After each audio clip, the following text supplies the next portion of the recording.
Queridos amigos, ¿cómo están? Espero que estén muy bien. Soy el padre Daniel Torres Cox, sacerdote de Fasta, y el día de hoy en este video barra podcast me gustaría hablar con ustedes de cómo anunciar a Cristo en un mundo cristofóbico. El título a propósito es bastante sugerente y acaso desafiante. Espero que lo encuentren así. Bien, me gustaría empezar con dos frases de dos papas, de los dos últimos papas, para terminar con una frase del papa actual. Empezamos con una frase de Benedicto XVI. Él dice: no se comienza a ser cristiano por una decisión ética o por una gran idea, sino por el encuentro con un acontecimiento, con una persona que da un nuevo horizonte a la vida y con ello una orientación decisiva.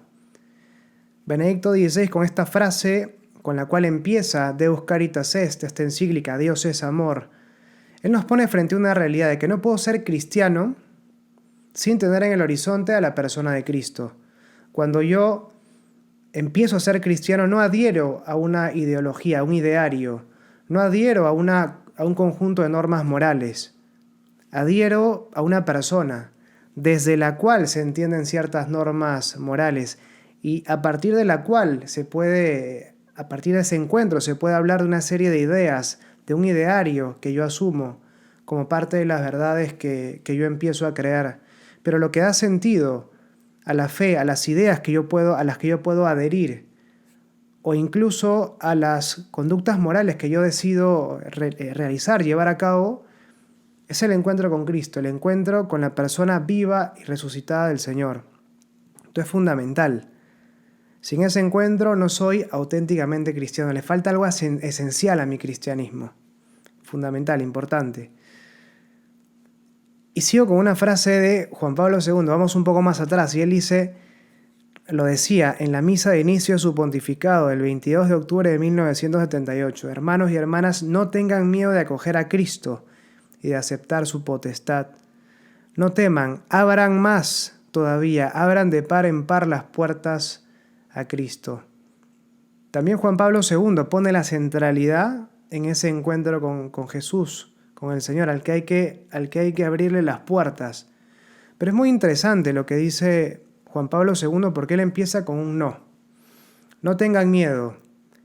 Y el no siempre se entiende por un sí, porque efectivamente hay razones para tener miedo de abrirle la puerta o las puertas a Cristo. Si es que no hubiera razones válidas y verdaderas para tener miedo de ser cristiano hoy, lo decía él en el año 78, pero lo podemos decir perfectamente hoy también. Si hoy es vigente esta expresión, no tengan miedo de abrirle las puertas a Cristo, de seguir a Cristo, es porque hay razones para tener miedo. Esto es fundamental. Hay un autor católico muy influyente que se llama George Weigel. Él, en el año 2013, publica un libro que se llama Catolicismo Evangélico, en el cual trata de plantear una nueva forma de presentar el cristianismo, por decirlo así, en la cual él trata de volver a los orígenes. No es nueva en cuanto a sus contenidos, sino nueva en sus métodos, en su ardor. Está muy asociada a la idea de nueva evangelización. Y él dice que esta nueva forma, si se quiere, nueva en sus métodos, nueva en sus expresiones, nueva forma de anunciar a nuestro Señor, implica que el cristianismo sea asumido también como una movida contracultural. No se trata de ir en contra de la cultura dominante para destruirla, sino que hay que construir, porque el entorno cultural en el cual nos encontramos, por lo menos hoy, no es afín al cristianismo, no es un terreno fértil para que el cristianismo crezca, está envenenado, por decirlo así, para el cristianismo. Si es que nosotros queremos entonces anunciar a nuestro Señor, hoy tenemos que no solo hablar de Cristo, sino que ese anuncio a nuestro Señor va a implicar una transformación de la cultura, transformar el ambiente en el cual anunciamos a nuestro Señor, porque el ambiente que tenemos actualmente es un ambiente hostil, plantea él. Gracias al secularismo imperante, el cristianismo es visto por la cultura imperante del siglo XXI como una movida contracultural, dice él. Somos vistos como algo que va en contra de la cultura. Secularismo, cuando hablamos de secularismo, hablamos de un intento de apartar deliberadamente a Dios de la esfera pública. Y decía Chesterton, saca del horizonte lo sobrenatural y te quedas incluso sin lo natural. Sin Dios no hay creación, sin creación no hay esencias. Sin esencias no hay una tendencia a la perfección marcada por un itinerario inscrito en nuestra propia naturaleza. Por lo tanto, las nociones de bien y de mal no se desprenden de mi naturaleza. Y no hay una perfección que yo deba buscar en cuanto ser humano. Si no hay Dios, no hay naturaleza. Si no hay naturaleza, hay pura libertad. Libertad como una especie de brújula girando en todas direcciones, sin un norte concreto. Yo puedo hacer lo que quiera, pero el hecho de pensar, de concebir que no hay tal naturaleza, no la niega, no quiere, la idea no anula la realidad. Mi naturaleza humana está. El hecho de plantear que no existe lo que hace me lleva a vivir de una manera que en el fondo termino autodestruyéndome. Porque si en el fondo soy yo quien elige qué es lo que está bien y lo que está mal y lo que me va a hacer bien, sin responder, sin mirar a lo que me reclama mi propia naturaleza, en el fondo termino afectándola, puedo terminar afectándola cuando aquello que yo creo que me hace bien o lo que yo quiero que me haga bien no se corresponde con lo que efectivamente me hace bien. Y eso me lleva a una frustración, a un odio que muchas veces canalizo en contra de los que tratan de sacarme, por decirlo así, de esa brújula que gira sin sentido y tratan de darle una dirección. Concretamente, a veces ese odio se canaliza en contra de las personas que creemos en Dios con todo lo que esa creencia implica. Pero él explica esto de una forma tal vez un poco más fenoménica, es decir, yendo más a los fenómenos, a cómo las cosas aparecen en la realidad con ejemplos muy concretos, ¿no? Él plantea, por ejemplo, si alguien quiere aparecer en la esfera pública diciendo que es cristiano, inmediatamente se lo minimiza, se lo anula, se lo tacha. Piensen, por ejemplo, en un debate sobre el aborto. ¿A cuántos sacerdotes se nos permitiría participar o no se nos permitiría hablar sin descalificarnos por el solo hecho de ser católicos, creyentes o religiosos? Pero no solo sacerdotes, imagínense cualquier persona. En un debate del aborto, un argumento ad hominem, un argumento, digamos, al hombre, o sea, que ataca a la persona, no a las ideas, es: tú eres católico.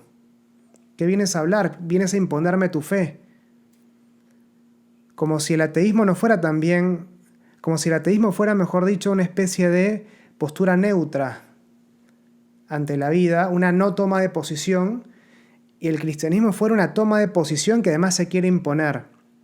Pero el ateísmo es también una toma de posición frente a Dios, frente al mundo, frente a la vida, y también se puede imponer.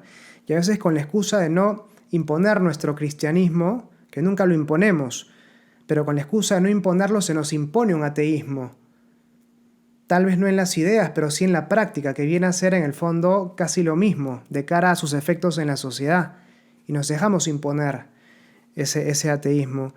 Y nadie cuestiona esta imposición del ateísmo. ¿Por qué? Porque, según lo que plantea George Weigel, el mundo odia a Dios. El mundo actual odia a Dios, en el entorno cultural general, quiero decir. Ciertas esferas, entonces, por el solo hecho de ser católico, por el solo hecho de ser cristiano, a uno se lo descalifica. Uno no puede manifestar su fe en la vía pública. Pensemos, por ejemplo, con el tema de la pandemia, ¿qué prioridad se le dio a la apertura de los templos en este contexto? Abrían antes, los supermercados, abrieron incluso en Perú antes las peluquerías que los templos. Esto es muy interesante porque, claro, hay un avance entonces sobre esto. Pareciera que uno tiene que pedir permiso para rezar, pedir permiso para hacer alguna manifestación pública de fe, ¿no? Como si eso fuera algo, por decirlo así, per se malo, y uno tendría que disculparse incluso por creer frente al mundo. Y uno de alguna forma se encuentra en una posición como de desventaja, o sea, tiene que pedir permiso para creer, porque la opinión sensata, la opinión que no hiera a nadie es el ateísmo, que en el fondo es un odio a Cristo disfrazado, por lo menos según lo que plantea este autor. Por ahí estoy agregando algunas cosas, no quiero que le echen la culpa de todo lo que estoy diciendo a él. Pero pensemos hoy, ¿qué se enseña en las escuelas públicas? ¿Qué se enseña en las universidades? Una persona, por ejemplo, tal vez hace, no sé, 30, 40 años, con solo ir al colegio o ir a la universidad, sin necesidad de recibir algún tipo de instrucción religiosa en su casa, crecía con ciertos principios asumidos respecto del cristianismo.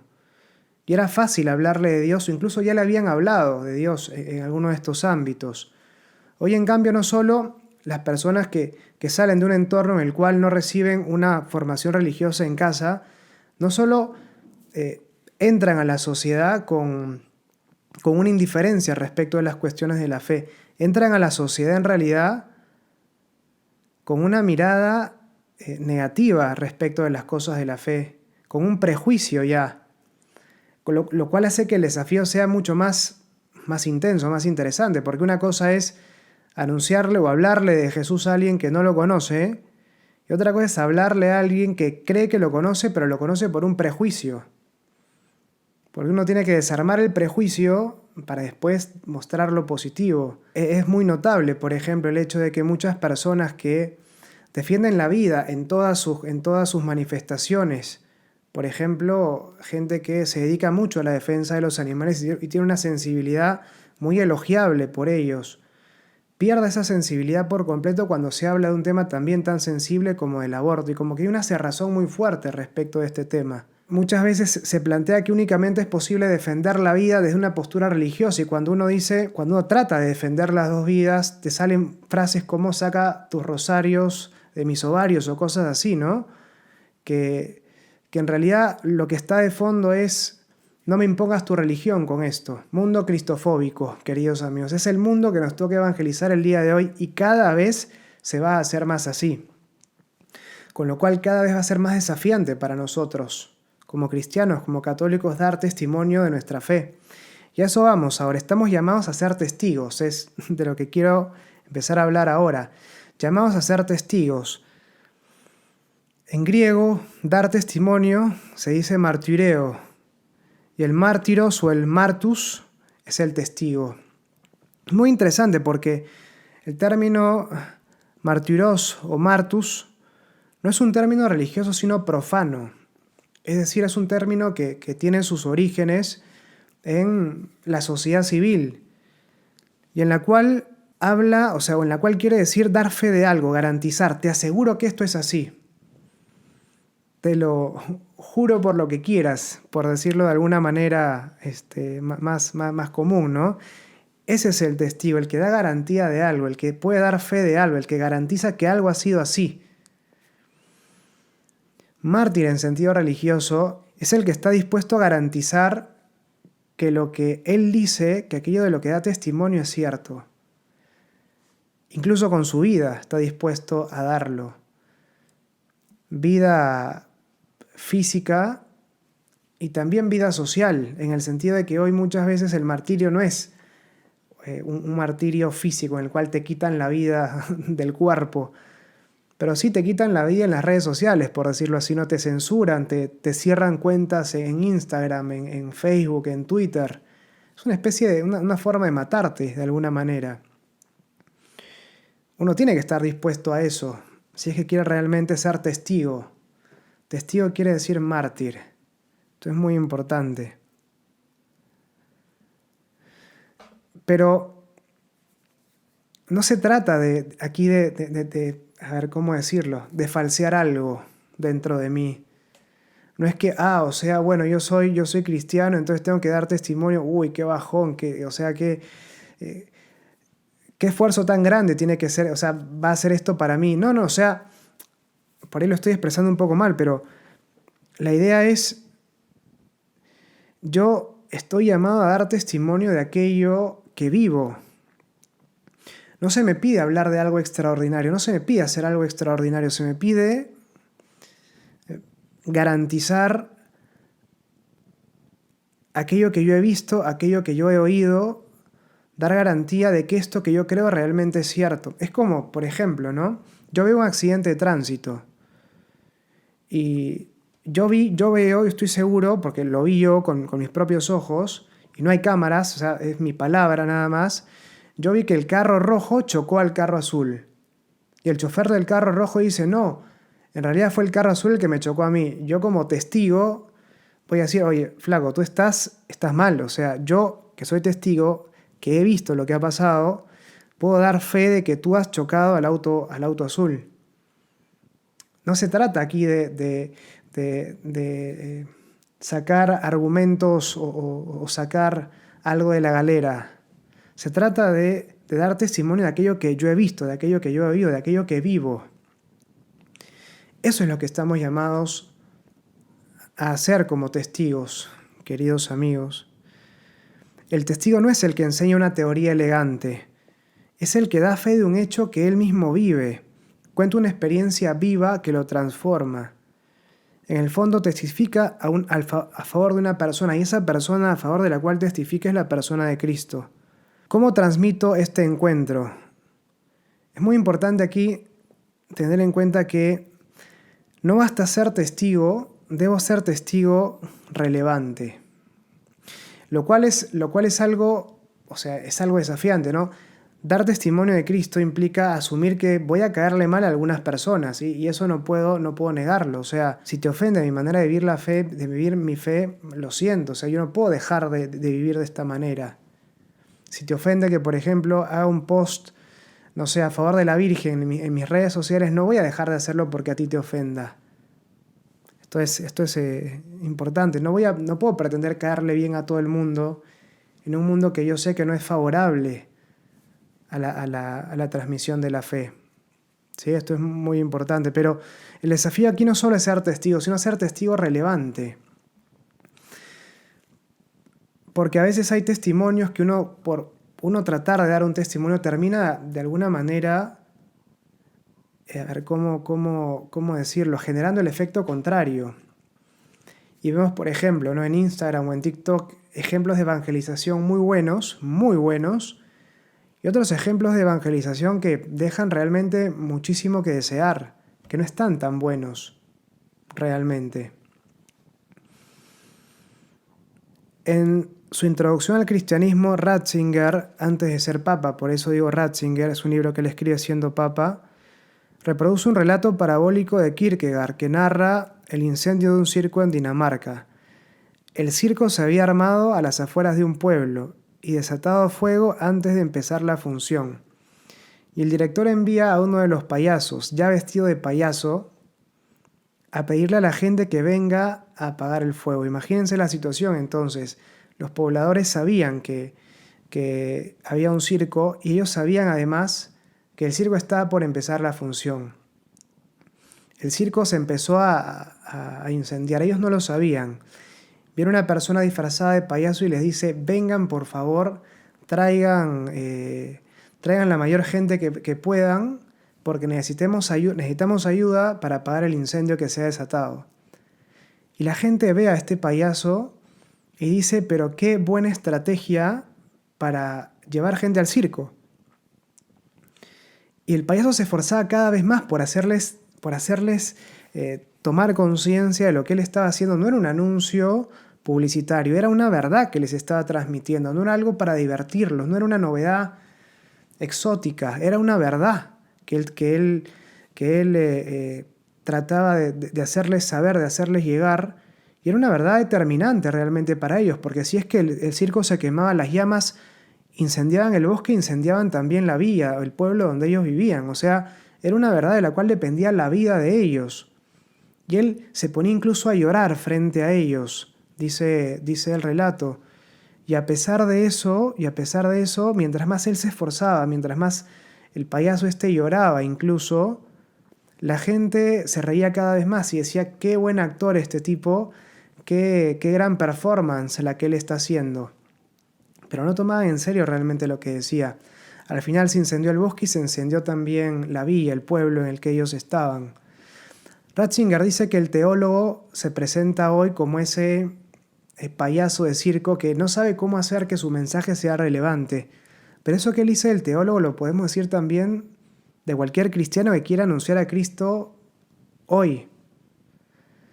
¿Cómo hacemos que nuestro mensaje sea relevante? ¿Cómo hacemos que nuestro mensaje no sea tomado como una novedad entre tantas otras?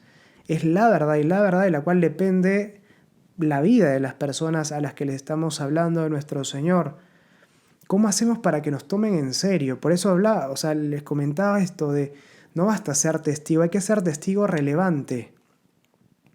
Porque hay gente que dice, por ejemplo, ¿no? Yo quiero dar una imagen de que los cristianos somos divertidos en las redes sociales y hago cosas divertidas, pues, ¿no? Y claro, por ahí el mensaje que estás transmitiendo no es el de, no es qué cristiano tan alegre, sino qué lindo payaso, como le pasa al payaso de la historia de Ratzinger. Frente a esto, es importante recordar no solo el no tengan miedo de Juan Pablo II, sino tener en cuenta que nosotros tenemos realmente la buena noticia. Y esto tiene que ser el punto de partida del anuncio a nuestro Señor, frente a la cual no hay otra buena noticia, frente a la noticia de Cristo, al acontecimiento de Cristo. Todas las demás noticias palidecen, todas. Después de Cristo no hay una buena noticia. Esto que decía San Agustín en las Confesiones se aplica a todos los seres humanos. Nos hiciste para ti, Señor, en nuestro corazón, solo descansa estando en ti. Se aplica a todos. Tenemos nosotros además no solo el mejor mensaje, sino que, teniendo el mejor mensaje, ¿cómo lo transmitimos? Mejor dicho, y aquí me gustaría hablar de 3 puntos que me parecen 3 importantes. En primer lugar, es importante transmitirlo realmente como una buena noticia. Porque a veces nosotros nos gana tal vez el hecho de empezar a decirle a la gente lo mal que es de nuestra fe ellos están. Y entonces decimos, no convivas con tu enamorada, con tu enamorado, no tengas relaciones porque te vas a ir al infierno. Y mandamos al infierno a todo el mundo. Y si es que te vengo a anunciar una buena noticia y la buena noticia es que me voy a ir al infierno, no quiero escuchar las malas noticias, ni me las digas mejor. Tenemos que empezar por el anuncio a nuestro Señor, el mostrar la buena noticia realmente como una buena noticia. Cristo te ama. A pesar de tus pecados, siempre, siempre va a ser más fuerte la misericordia de Dios. Aun cuando todos te desprecian, Dios te sigue amando, incluso en tu miseria, incluso en tu oscuridad más honda, más profunda. Dios te sigue amando y Jesús sigue dando su vida por ti. Él te ama y su amor es más fuerte, más grande que todas tus debilidades. Te ama no para dejarte en tu pecado, para sacarte de él, sí. Pero tenemos que empezar por ahí, por esa buena noticia. En segundo lugar, apelar a la belleza. No solo en la forma, sino en el mensaje mismo. Hay que enfocarnos, como decíamos, en lo positivo, en lo bello del mensaje, convertir por atracción. Yo quiero eso para mí, tiene que decir la gente. Los apóstoles le dicen a Jesús, enséñanos a rezar. ¿Por qué? Porque lo veían rezando a Jesús y decían, yo quiero eso para mí también. Testimonio es fundamental, entonces, en esto. Un testimonio, además, alegre. Mostrar los tesoros de la iglesia. Es una misa con unos cantos hermosos, con unos cantos bonitos, por ejemplo, con una prédica buena también del sacerdote. Y dejar los temas difíciles para después. Muchos temas que la iglesia plantea, que desde la iglesia se plantean, que son temas realmente difíciles, son temas realmente complicados. Muchas veces esos temas se entienden desde el encuentro con el Señor. Y en esto podríamos poner varios ejemplos. Uno de ellos, por ejemplo, es la vivencia de la castidad, que va de manera abierta en contra de lo que desde la cultura se presenta como el ideal de cómo uno debe vivir su propia sexualidad.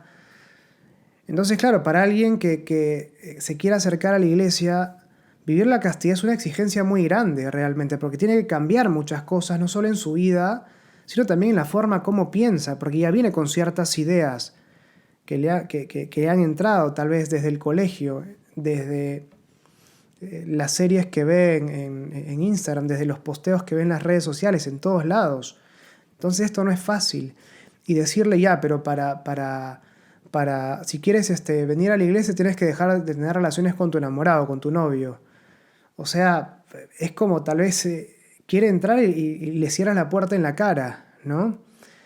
No digo que no hay que invitarlo a que viva esto, pero lo primero que tenemos que hacer, o sea, tenemos que asumir que muchas de estas cosas se van a poder ir viviendo gradualmente, lo cual eh, no implica relajar las exigencias de la ley, sino plantear un acercamiento gradual a esta norma, o sea, plantear como un ideal a cumplir. Pero es un ideal que muchas veces se entiende desde el encuentro con el Señor. Y entonces es desde el hecho de que uno empieza a acercarse a Dios, empieza a conocerlo un poco más, es bien recibido en la iglesia. A partir de ahí empieza a entender ciertas normas, por ejemplo, morales, que se desprenden de las creencias que nosotros como cristianos, como católicos, tenemos. Y progresivamente entonces esa persona se irá acercando a la confesión, se irá acercando también a la Eucaristía. Tal vez en otro caso podrá experimentar esta persona una conversión fuerte, casi milagrosa, excelente, genial. Pero tal vez en otros casos sea un acercamiento gradual el que le toque hacer a esta persona. Y tenemos que saber acompañar a estas personas. Y no empezar el anuncio, como decíamos, por estos temas difíciles, sino que dejarlos para cuando las personas vayan acercándose cada vez más a nuestro Señor, porque muchos de ellos se entienden desde el encuentro con Jesús. Al yo experimentarme profundamente amado por el Señor, estoy dispuesto a cumplir las exigencias que Él me pide, que en un contexto como el que nos encontramos a veces son exigencias muy fuertes para alguien que viene de vivirlas de otro modo. Si para nosotros, que tratamos de vivirlas dentro de la iglesia, ya es exigente, ya es difícil en algunos casos, ¿cómo será alguien que ya viene con hábitos instalados desde afuera? ¿No? Bueno, entonces son cuestiones para tener en cuenta. 3 ideas entonces que les dejo. 1, presentar el anuncio a nuestro Señor como una buena noticia, una verdadera buena noticia. 2 lugar, apelar a la belleza. La belleza en el mensaje y la belleza en los modos como transmitimos nosotros el mensaje. En 3 lugar, dejemos los temas difíciles para un segundo momento. No los escondamos, tampoco se trata de esconderlo, no se trata de esconder lo que la Iglesia plantea, por ejemplo, de una perspectiva moral, o las ideas que se desprenden de cara, por ejemplo, bueno, no sé, a la noción de creación, la noción de libertad, etcétera, ¿no? Pero plantearlas no como un obstáculo para que alguien se acerque a la iglesia, sino como una invitación a una exigencia que muchas veces se entiende desde el encuentro con Cristo, que la persona está llamada a tener. Empecemos entonces por lo más fácil, o sea, hablarle del amor de Jesús, de cómo Jesús ama a esa persona y porque la ama, la invita a cambiar. ¿Sí? Bueno, es lo que quería comentar con ustedes el día de hoy. Termino con una frase del Papa Francisco de la homilía de clausura de la Jornada Mundial de la Juventud de Panamá 2019. El Papa Francisco dice así: ustedes, queridos jóvenes, no son el futuro. Nos gusta decir que son el futuro. No, son el presente. Ustedes, jóvenes, son el ahora de Dios. Esta frase que el Papa Francisco da a los jóvenes la dice en realidad para todos nosotros, los cristianos, que nos toca anunciar a Cristo el día de hoy. Somos el ahora de Dios. No todos somos jóvenes. Yo voy a cumplir 35 años. Yo creo que a los 35 años, 34 que tengo ahora, soy joven, sí, pero también está bueno ser adulto, ser grande, ¿no? Y a veces uno dice, bueno, la juventud es una cuestión de espíritu. Sí, pero si tienes 80 años o 70 años, no eres joven, pues, ¿no? O sea, por más que te sientas, yo creo que también está bueno crecer. Pero digo, o sea, es algo que se aplica a todos los cristianos, creo yo. No somos el ahora de Dios y asumirlo de esa manera. Cristo podría haber anunciado sin nosotros, sí. Y seguramente el anuncio de su palabra, de su mensaje, sería más eficaz. Una de las últimas palabras de nuestro Señor, cuando antes de ascender a los cielos, es: vayan y anuncien el Evangelio, bautizando a todos en el nombre del Padre y del Hijo y del Espíritu Santo. Pero nuestro Señor podría haberse quedado y evangelizado y haberse autoanunciado él mismo, sí, por supuesto, y hubiera sido un anuncio mucho más eficaz. Pero si acaso Él quiere que el anuncio sea a través de los apóstoles y después de ellos a través de nosotros, es porque quiere darnos a nosotros la dignidad de que seamos nosotros los portadores del anuncio. no le hacemos un favor a Él, Él nos hace un favor a nosotros, pidiéndonos anunciarlo. Porque cuando nos pide a nosotros anunciar, Él asume un riesgo tremendo. Porque a veces nosotros anunciamos bien, a veces no anunciamos y a veces incluso damos un antitestimonio. Hay gente que cree viendo, como el caso de los apóstoles, hay gente que cree sin ver, como todos nosotros, y hay gente que tiene que creer viendo lo contrario, porque nosotros no damos testimonio auténtico de nuestro Señor. Es un riesgo que asume Él, pero quiere asumirlo para darnos a nosotros la dignidad de realizar esta tarea. Y si no la hacemos nosotros, no la va a hacer nadie. ¿Eh? Bueno amigos, es lo que quería compartir con ustedes. Espero que esto les haya parecido interesante, les haya gustado. Les mando un saludo enorme. Dios mediante, nos vemos pronto. Chao.